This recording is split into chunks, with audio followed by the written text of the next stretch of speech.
आम्हाला सोडून मास चालला. Welcome back guys. काय करायचं, मास चाललाय बघा सोडून. मासला सोडायला तुषारला बी आम्ही घेऊन चाललोय बघा इचलकरंजीला. मग काय तुषारचं कोल्हापुरात काम होतो, जर्सी घेणार होता. हे बघा मस्तच वाटते की नाही ब्रिज निप्पाणीचं. मग काय कोल्हापुरात येऊन एंट्री झालो बघा आम्ही. आमासनी लागलेलं भूक. मग काय कोल्हापूरचं वडा ब्रेड खाल्लं बघा, एक नंबर होतो. मग खाऊन काय आम्ही आलो बघा रंकाळा. शिवाजी पेठेकडे गेलो. मग मामा मासला बघून काय म्हटलं बघा, तुषारला जर्सी पाहिजे होतो, फुटबॉल जर्सी. मग मामाच्या दोस्ताच्या दुकानकडे घेऊन चालला बघा मामा.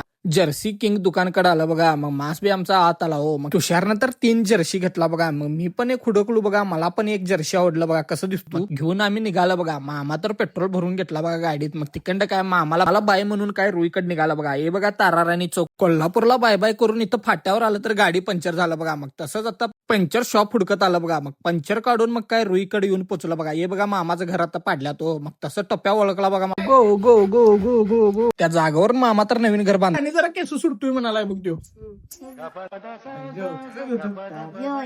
सोडला का नाही तेवढं सांग. काय नागडा किती